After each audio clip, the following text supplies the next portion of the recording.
Chers amis de la matinale Tocsin, merci de nous avoir rejoints ce matin. Vous le savez, partagez, likez, c'est très important. Et je voulais ce matin dans la matinale qu'on revienne notamment sur la situation d'Éric Loridan. Salut Éric, comment vas-tu? Bonjour Nicolas, je vais très bien, merci. Tant mieux. Ouais, ça se voit que tu vas très bien, tu as l'air réjoui. En tout cas, on va en parler ce matin. Merci d'être là, Eric, d'être la matinale Tocsin. Tu es chirurgien digestif et bariatrique et tu es mis en disponibilité depuis la crise Covid. Les toxinotes te connaissent forcément parce que tu as beaucoup pris position. Et il y a quelques jours, tu as convoqué le Conseil de l'ordre des médecins, un appel. Comment ça s'est passé? Quel est le cadre de cette convocation que tu as donnée au Conseil de l'ordre, Eric? Alors pour revenir un peu sur l'histoire, il y a un peu plus de 2 ans, le Conseil régional de l'Ordre des médecins de Lille m'a condamné à 3 mois d'interdiction d'exercer du fait de mes vidéos sur le port du masque et sur le totalitarisme sanitaire qui s'installait. En fait, ces 3 mois-là, moi, je n'ai pas accepté de les faire. Donc j'ai fait appel. L'appel étant suspensif, j'ai pu continuer à travailler et surtout que cette condamnation survenait pile poil au moment où le décret de François Braun était intervenu et suspendait la loi de l'obligation vaccinale du 5 août. Donc ça me faisait un manque à gagner terrible et surtout ça muselait ma parole là où finalement le Conseil national, le Conseil régional et le Conseil départemental de l'Ordre des médecins a vocation à soutenir et défendre l'indépendance de la profession médicale, notamment vis-à-vis des instances de l'État. Et ça, c'est clairement, c'est sur leur site. Donc, ils ne peuvent pas se cacher derrière. Or, ce qui s'est passé jusqu'à présent, c'est que j'étais pas le seul, je ne suis pas le seul dans le cas, c'est que tous les médecins qui ont voulu ouvrir leur gueule ou qui ont voulu faire des choses qui n'étaient pas recommandées par le gouvernement étaient systématiquement menacés ou frappés d'interdiction par le Conseil de l'ordre. Je pense notamment à feu Stéphane Gaillet. Il y a eu décédé il y a quelques temps, d'ailleurs. Condoléances à sa famille, bien entendu. Et je pense aussi à d'autres personnes qui ont été souvent frappées par le Conseil de l'ordre, comme feu également Olivier Soulier, comme récemment aussi Denis Agré, comme d'ailleurs prochainement le docteur Philippe Imbert, dermatologue et interniste à Besançon, qui va d'ailleurs passer demain au Conseil national. Enfin, demain, pardon, qui est passé mercredi au Conseil national. Ouais. Oui, c'est intéressant parce que comme beaucoup, je crois qu'il n'y a jamais eu autant de monde devant ce Conseil de l'Ordre des médecins à Paris, notamment ou devant d'autres conseils, peu importe. Tu me disais hors antenne qu'il y avait un énorme soutien et je crois que ça s'est vu avec beaucoup de tes confrères, avec des gens qui ont beaucoup suivi, qui ont beaucoup soutenu avant les audiences, notamment. Tout à fait. La salle d'audience au Conseil national comporte à peu près 50 places assises et non seulement toutes les places étaient occupées, mais il y avait aussi 40 personnes debout. Et ça, je ne suis pas sûr que le Conseil national ait déjà vu ça dans le passé. Alors, ce qui était surprenant, c'est que l'avocate du Conseil régional, donc qui était assise à côté de nous, sur l'autre partie, s'est juste contentée de définir les textes de loi. Et globalement, ce qu'on en a retenu, c'est que un médecin, c'est fait pour obéir au gouvernement. Voilà. Et quel que soit ce que dit le gouvernement. À côté d'elle, il y avait le médecin représentant du conseil régional qui, je ne sais pas s'il était vraiment intéressé par ce qui se passait, mais en tout cas, il a bien répondu à ses mails sur son ordinateur. Un peu absent de ce qu'il disait. C'était assez... Il avait du retard, peut-être. Il avait du retard dans le traitement, peut-être, à savoir. Il aurait pu le faire dans le train, mais pas forcément pendant l'audience. Et puis, par contre, Maître Joseph, mon avocat, a clairement rappelé tous les scandales sanitaires auxquels était confronté notre pays, avec notre pays, même en international.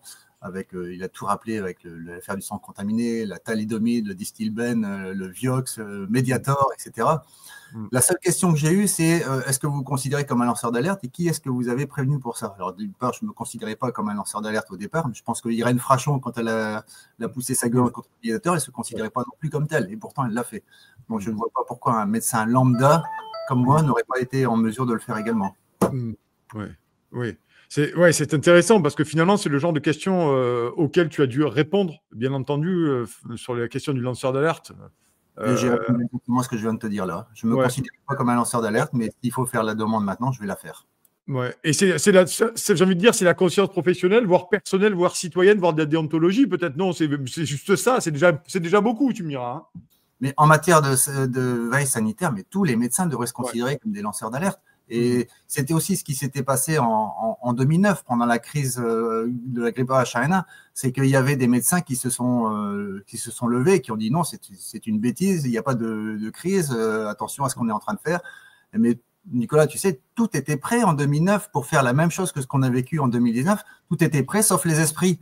Et il a suffi que quelques médecins s'expriment et des scientifiques s'expriment en France et à l'étranger pour dire non, il y a un truc qui se passe. Et il suffit que les médias leur donnent la parole pour que tout s'arrête, Or là, entre 2009 et maintenant, il y a eu des changements quand même considérables. C'est que les médias ne sont plus aussi indépendants qu'ils l'ont été. J'irai pas beaucoup plus loin, mais heureusement qu'il y a les médias alternatifs pour pouvoir avoir une parole libre, parce que si on ne peut plus compter sur LCI, sur BFM ou autres médias subventionnés. Oui, c'est sûr que c'est certain que ça a fait beaucoup la différence aussi, les médias, parce que si les médias, dès le début, avaient invité des gens comme toi ou d'autres pour donner notre avis, je pense que les gens ne seraient pas tombés dans le panneau massivement, comme ça a été le cas pendant 2 ans, 2 ans et demi, voire 3 ans même. Là-dessus, j'aimerais revenir tout de même sur une question fondamentale. Enfin, moi qui me semble en tant que fondamental, en tant que citoyen, et parfois patient malheureusement, mais le serment d'Hippocrate, à un moment donné, comment t'expliques, Eric, avec le recul, qu'il y ait des médecins qui aient accepté le fait que, tu l'as dit en introduction, que les médecins aient appliqué bêtement, verticalement, les recommandations, les injonctions de l'État, notamment du Haut Conseil scientifique, ou je ne me rappelle comment ça s'appelait, et ne s'est pas dit à un moment donné, j'ai un serment d'Hippocrate et je suis en liberté de guérir, ou du moins de soigner en fonction du tableau clinique du patient. Ça me paraît absolument délirant comme fonctionnement intellectuel. Oui, mais c'est parce que aussi le serment d'Hippocrate, il est aussi à géométrie variable, c'est-à-dire interprétations différentes, et on peut chacun en ressortir ce qu'on a envie. Et puis surtout, ce qui s'est passé, c'est que ce serment d'Hippocrate, en fait, il est pas trop repris et pas trop. Si tu veux, le seul moment où on parle du serment d'Hippocrate, c'est quand un médecin va passer sa thèse de médecine. À partir de là, il est en dernière page sur son beau document, et puis on le range dans un placard et on n'y touche plus. Par contre, ce dont on touche dans sa pratique quotidienne, ce sont les recommandations. Ça, si c'est dans les recommandations, on le fait. Si c'est pas dans les recommandations, on le fait pas. Je vais te donner un exemple très simple. J'avais eu au début de la crise Covid un médecin gériatre de mes amis qui a été un des premiers à avoir été touché par les symptômes. Et en fait, il s'est soigné à l'hydroxychloroquine. C'était vraiment c'est mars 2020. Et par la suite, quelques mois plus tard, je lui ai demandé, mais dis donc, cher ami, je ne vais pas dire son prénom, si tu devais soigner des patients avec la chloroquine, est-ce que tu le ferais? Il m'a répondu texto, non, ce n'est pas dans les recommandations. Voilà où on en est. C'est que si ce n'est pas dans la recommandation, si ce n'est pas dirigé, décidé par les instances de l'État, par les autorités sanitaires, dont des gens comme le Conseil de l'ordre des médecins, l'Académie de médecine, etc., si ce n'est pas recommandé par la Haute Autorité de Santé, etc., ben on n'y va pas. Et c'est quand même affligeant de voir que des gens qui ont fait 8, 10, 12 ans d'études en soient arrivés à un point où il faille plus obéir aux instances sanitaires qu'à sa propre conscience. C'est surréaliste. Et pour moi, ça a été une découverte extrêmement douloureuse. Ouais. Et c'est surtout qu'ils s'étaient appliqué le traitement à l'hydroxychloroquine. C'est ça qui est assez formidable, tout de même, en plus. Et je pense que même si les recommandations étaient sorties au moment où il avait le Covid, je pense qu'il ne l'aurait pas fait pour lui-même. Parce qu'il aurait obéi aux recommandations, y compris pour lui. Ouais, c'est absolument, c'est vraiment très inquiétant, ces comportements humains. Là-dessus, mais et sur deuxième partie de la question, notamment, on a parlé du serment d'Hippocrate et tu nous as bien éclairé à ce sujet, mais sur la liberté de prescrire tout de même. La liberté de soigner, de prescrire, ça me semble tout de même le terreau fondamental ou le terreau fécond de la profession de médecin ou du rôle du médecin même. Absolument. Jusqu'à présent, ça n'a jamais été remis en cause, sauf peut-être sur des situations d'exception, mais même des autorisations de prescrire hors AMM, autorisation de mise sur le marché, était possible. Il suffisait juste de marquer sur l'ordonnance que c'est hors AMM. Et là, à ma connaissance, c'est vraiment la première fois que de masse comme ça, on interdise des médecins et on les menace même pour un simple traitement qui a déjà… alors, j'en sais rien si l'hydroxychloroquine ne marche pas. Moi, personnellement, je ne l'ai jamais essayé ni jamais testé. J'étais tout de suite passé à d'autres choses. Mais peu importe. Mais qu'on muselle à ce point la parole des médecins et les prescriptions des médecins pour un traitement qui existe, qui a été distribué à des milliards de personnes à travers le monde, c'est juste hallucinant. Pendant 70 ans, il n'a aucun effet secondaire, sauf quand on le prend de façon très, très intense ou très prolongé, et brutalement, il devient le médicament le plus dangereux au monde. Je n'arrive toujours pas à comprendre que mes collègues aient marché dans la combine. Oui, c'est assez fou. Aujourd'hui, on a quand même beaucoup de révélations sur la crise sanitaire, énormément. Beaucoup de monde. Les dernières en date, c'est celle de Corinne Lalo, celle au pluriel, bien entendu. Mais il y avait déjà des fortes suspicions, même des preuves à ce niveau-là. Aujourd'hui, sur le laboratoire P4 à Wuhan et tout, on se dit, mais en fait, ils ont massacré une partie des gens qui ont essayé de dire autre chose et de poser des analyses différentes, ou du moins avoir un avis différent. Et aujourd'hui, on se rend compte que tout ça était quand même. On avait quand même bien senti le coup dans cette histoire. C'est absolument ahurissant. Oui, absolument. Et ce qui est le plus surprenant, c'est de voir à quel point il y a une complicité énorme, mais assez moutonnière de la part des soignants en règle générale, et même surtout des médecins. Et là, c'est vraiment ce qui est étonnant, c'est que ce constat que plus on est diplômé, plus on est conforme, on va dire, à la doxa, est assez déroutant. C'est comme si le statut qu'obtiennent les médecins fait qu'ils ne peuvent pas remettre en cause ce dans quoi ils ont déjà trempé depuis longtemps et ce qui les nourrit. Et c'est beaucoup plus douloureux et beaucoup plus difficile pour eux que pour des gens qui ont un diplôme inférieur. C'est sans mépris de ma part, bien au contraire. Mais un diplôme comme infirmière ou aide-soignante, où là, j'avais vraiment l'impression, depuis le début, qu'il y a des personnes beaucoup plus éveillées, beaucoup plus sensibles à ce qui se passait. Mais les médecins sont des vrais moutons. Vraiment. Moutons. Ouais. Et pour toi, c'est ça. Est-ce que c'est plutôt de la moutonnerie, tu l'as dit, ou est-ce que c'est plutôt de la compromission? Je ne sais pas. Il y a un mélange des deux. Mais il y a vraiment des gens qui sont très sincères dans ce qu'ils disent et ce qu'ils expriment. Et il y en a d'autres, ils savent, ils comprennent, mais ils ferment leur gueule parce que la peur du Conseil de l'ordre, la peur de se démarquer du collègue, la peur de sortir du groupe. Et ça, je peux reconnaître personnellement que c'est extrêmement déroutant. Cependant, il va bien falloir qu'à un moment donné, ils se sortent de leurs ornières parce que les vérités sont de plus en plus criantes, tu le disais tout à l'heure. Il y a des rapports à chaque fois sur la crise Covid et la façon dont elle a été gérée. Un rapport récemment sorti par Laurent Mukeli aussi sur les comment il explique ça, c'est les bandits en col blanc que sont les laboratoires pharmaceutiques. Donc on ne pourra plus faire comme si ça n'existe pas et plus personne, y compris au sommet du Conseil national de l'ordre des médecins, ne pourra faire semblant de dire qu'il ne savait pas. Ça sera plus possible. Alors, ce qui m'importe maintenant, c'est de pouvoir faire, je le répète, ce que disait Charles Péguy, celui qui ne gueule pas la vérité, c'est la vérité, se fait le complice des faussaires et des menteurs.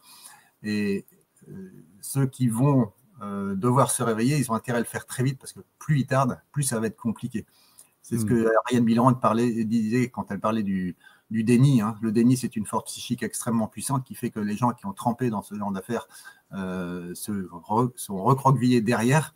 Et s'il n'y avait pas le déni, ils tomberaient en dépression suicidaire, ils se mettraient une balle.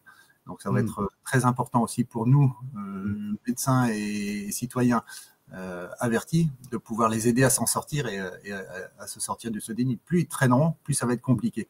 Et ça va être d'autant plus compliqué que je voudrais qu'il y ait de moins en moins de personnes parmi eux qui, comme ils ne peuvent pas citer Charles Péguy pour eux-mêmes, j'espère qu'ils vont pouvoir quand même citer, allez, je vais donner un autre philosophe, c'est Petit Gibus de la guerre des boutons.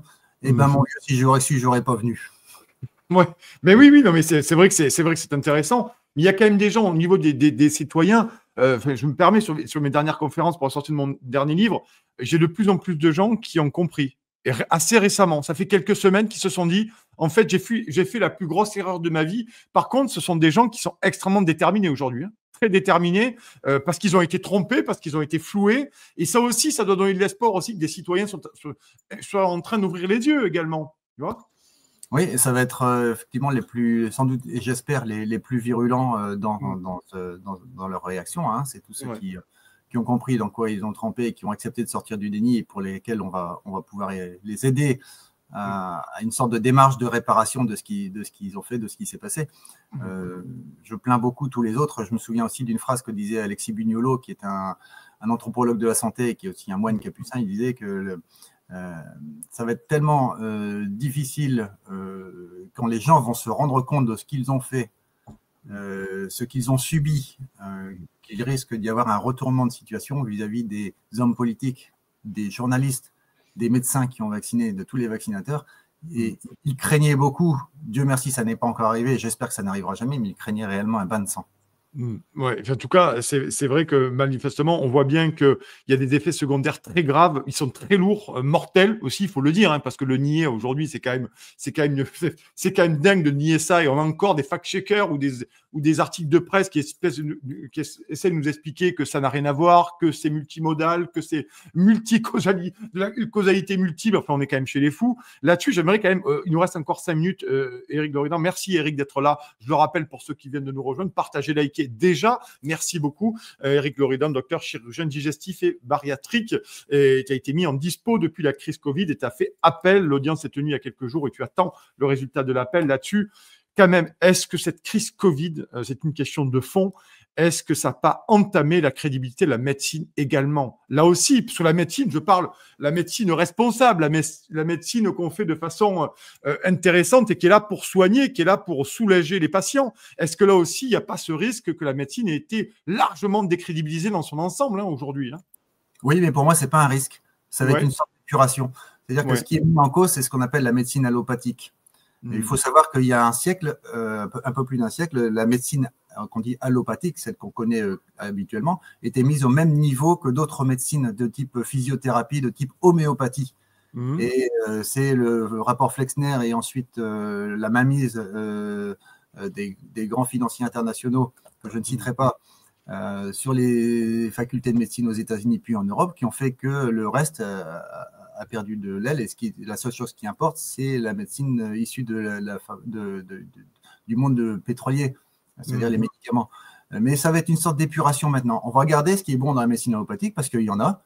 Je peux témoigner qu'il y a des choses extraordinaires et des progrès fabuleux qui ont été faits, mais on va nettoyer et épurer tout ce qui est de ce que j'appelle de la malmédecine. Et les vaccinations en général, et là, j'ai vraiment pas peur de le dire, les vaccinations sont de la malmédecine, mais comme d'autres types de prise en charge, je pense notamment aux statines, je pense à tous ces traitements antalgiques qu'on donne, qui ne sont jamais que des couvercles qu'on met au-dessus d'une marmite d'eau bouillante, alors que le plus simple et une vraie médecine, ça serait non pas de mettre un couvercle pour cacher l'eau, mais éteindre le gaz. Et c'est ce qui va se vivre et se passer avec la suite de la médecine. Il va y avoir des tas d'autres choses qui vont émerger. Il y a des tas de soignants qui ont subi cette crise Covid comme moi et qui se tournent sur d'autres choses, sur d'autres façons de soigner. En ce qui me concerne, c'était la micronutrition, ça peut être même l'homéopathie avec Édouard Broussalian. Et il y a d'autres personnes qui se lancent en naturopathie. Ce qui est extraordinaire, tu vois, Nicolas, c'est que les médecins sont des spécialistes de la maladie. Mais en santé, c'est des billes. Globalement, ce sont des billes. Tu prends du Doliprane. Par contre, celui qui va être le spécialiste de la santé, eh ben, c'est celui qui se sera tourné vers autre chose. Je pense notamment aux naturopathes. Ce ne sont peut-être pas des médecins, quoi qu'il y a des médecins naturopathes, mais ce sont des gens qui sont tournés vers la santé, vers ce que je préfère appeler le bien-être pour ne pas être embêté avec les juridictions. Mais voilà, il va y avoir une épuration et on va bien être obligés les uns et les autres de se retourner vers autre chose que de la médecine qui a fait la preuve de ses limites. Donc, si je comprends bien, toi, en tant que professionnel de la santé, chirurgien, docteur, à un moment donné, est-ce que cette crise Covid t'a fait changer aussi ton regard sur la santé, sur le bien-être, sur la maladie? C'est quelque chose aussi qui est infusé en toi ou vraiment ça t'a fait changer de regard? J'étais un parfait enfant de l'allopathie, donc je ne voyais strictement rien d'autre. Bon, j'avais bien vu qu'à côté, il pouvait y avoir d'autres personnes qui soignaient autrement, mais ce n'était pas mon intérêt. Par contre, cette crise, effectivement, elle m'a fait sortir de mes ornières et de ma zone de confort, c'est indéniable. Et j'ai découvert des tas d'autres choses et d'autres tas de manières de prendre soin. Et maintenant, quand je consulte des gens, même quand je suis amené à les opérer, à les revoir en consultation par la suite, mais c'est pas du tout, c'est absolument pas le même tempo qu'avant. Je prends du temps avec eux, on parle vitamines, on parle sels minéraux, on parle bien-être, on ne parle pas simplement de leur hernie, de leur vésicule, de leur cancer. C'est la personne maintenant dans son ensemble et dans sa globalité, non plus l'organe dont je devais m'occuper. Tu es devenu une médecine plus humaine. Je ne dis pas que, bien sûr, c'était pas humain avant, mais concrètement, tu as renforcé aussi ce côté, parce que c'est ce qui est souvent reproché aux médecins là-dessus. Donc, toi, tu as ce côté humain qui s'est exacerbé ou qui s'est renforcé plutôt depuis la crise Covid, quoi. qui s'est renforcé. Je pense que j'ai surtout une vision plus holistique du patient, c'est-à-dire beaucoup plus globale que ça n'a été avant. Je ne limite pas une personne à l'organe que je dois soigner. Ça, c'est nouveau pour moi. Et vraiment, moi, personnellement, je rends grâce à cette crise Covid pour ce qui me concerne. Maintenant, j'imagine bien que c'est extrêmement douloureux pour les personnes qui ont subi ces effets secondaires dont tu parlais tout à l'heure. Il faut quand même rappeler, Nicolas, que l'Agence nationale de sécurité du médicament a verrouillé le compteur des effets secondaires à juillet 2023, à un peu moins de 200 000 cas, dont 24% d'effets graves. Parmi ces 24%, il y a effectivement les décès. On ne peut plus comptabiliser depuis. Et pour rappel, le 14 mars, quand on était devant l'Agence nationale de sécurité du médicament, notamment avec Denis Agré et avec Christian Perron et Nicolas Dupont-Aignan, et des tas de personnes victimes de ces injections, l'ANSM s'était mis en télétravail, ce qui fait qu'ils ont jamais voulu rencontrer les personnes qui étaient là, et ils fuyaient même le micro de mes amis de BAM et de Nexus. Oui, mais ça ne m'étonne pas. D'ailleurs, on passe le bonjour aux copains de BAM et de Nexus, toujours très sympa. Mais une dernière question là-dessus. Les effets secondaires, une observation sans être dans les stats, les chiffres, on voit bien qu'il y a quand même aujourd'hui une augmentation des cancers, des turbocancers. En fait, tu travailles là-dessus, tu les soignes. Concrètement, même moi, on se rend compte que même dans un entourage assez élargi, on a des gens qui ont des trucs, mais de l'espace. Je suis désolé d'être un peu trivial, mais ils ont des maladies de l'espace très rapides, qui sont silencieuses et qui arrivent comme ça et qui sont terribles. Hein. C'est fou. Une anecdote très claire, c'est qu'en une semaine où j'ai travaillé dans un hôpital en placement, j'ai eu coup sur coup 3 cancers du côlon droit en occlusion intestinale avec des métastases hépatiques chez des sujets de moins de 60 ans. 3 d'un coup comme ça, exactement la même chose, c'est du surréaliste et c'est du jamais vu. J'ai discuté justement pas plus tard que ce dimanche dernier avec un collègue cancérologue qui reconnaît qu'il a eu, même s'il est parfaitement normé, et voilà, on est en désaccord là-dessus, mais il a clairement reconnu qu'il y avait une augmentation de son activité cancérologique. Maintenant, je vais le laisser tranquillement évoluer à son rythme, mais il fait partie des gens pour qui ça va être plus il tarde, plus ça va être compliqué à comprendre. Ouais, c'est terrible. Il y a des articles d'ailleurs, on nous dit qu'il y a une explosion des cancers chez les jeunes de moins de 30 ans. Enfin, des choses, on va passer des détails ici, on va pas en train de se caminer, mais je veux dire, à un moment donné, il y a quand même des éléments qui laissent à penser tout de même qu'il y a une cause à effet entre ce que nous avons vécu il y a 3 ans et ce que nous vivions aujourd'hui, malheureusement. En tous les cas, il y a une concordance dans le temps. Et ça doit inciter à une concordance de cause à effet. Je voudrais juste en profiter aussi pour dire à les personnes qui sont atteintes d'effets secondaires, ne désespérez pas, on a probablement et on aura des solutions à vous proposer. Ça sera peut-être pas forcément tout de suite la panacée, mais on y travaille activement avec beaucoup d'autres et on met en place des protocoles. Alors ne désespérez pas et mettez-vous en contact avec des médecins qui ont compris ce qui se passait, des médecins ou même des naturopathes, des non-médecins. Il y a des infirmiers qui sont en charge de ça aussi. On a des solutions à vous proposer. C'est peut-être par des choses recommandées par les autorités sanitaires, mais on s'en tape. Ouais. En tout cas, merci beaucoup, Eric, d'être venu ce matin, nous avoir fait part de ces réactions. Hein, et de l'appel, ça se passe comment, là, l'appel prochainement? Tu auras un retour quand, tu sais, à peu près? Aucune idée, ça va être entre là, dans une semaine ou dans un mois. On va voir le temps qui s'accorde. De toute façon, à la limite, peu importe. Hein, je pense que les gens du Conseil national vont valider ce que disaient les gens du Conseil régional. Peut-être que ça va passer en sursis, peut-être que ça sera juste un blâme, histoire dans le meilleur des cas, histoire de garder un petit peu la tête haute. Mais en tout cas, ce que j'ai dit, ils ne pourront pas dire qu'ils ne l'ont pas su et qu'ils ne l'ont pas entendu. En tout cas, ça c'est dit. Nous, on se devait toujours avec plaisir de te recevoir pour ça, pour nous donner ton analyse. On a balayé cette actualité. Bien sûr, on va suivre ton actualité et ton combat. Cher Eric, on te souhaite une excellente journée, un excellent vendredi, un excellent week-end. Et merci d'être venu sur Toxin ce matin avec ce franc-parler qui te caractérise. Voilà, merci beaucoup, Eric. Force à tous, on continue. Chers amis, n'oubliez pas de vous abonner à la Gazette du Toxin sur toxin-media.fr/gazette. Vous savez, tous les jours, Valentin vous écrit dans votre boîte mail, vous recevez le meilleur de la matinale. C'est un courriel, donc impossible à censurer par le système. C'est condensé, c'est fait pour ceux qui n'ont pas le temps ou qui préfèrent lire, tout simplement. C'est aussi une version courriel qui peut être partagée. C'est spécialement conçu pour être transféré en un clic. Bref, c'est la version efficace pour pouvoir diffuser au mieux nos idées et les véritables informations. Pour recevoir gratuitement la Gazette tous les soirs, Inscrivez-vous donc tout de suite sur toxin-media.fr/gazette, toxin-media.fr/gazette. À bientôt.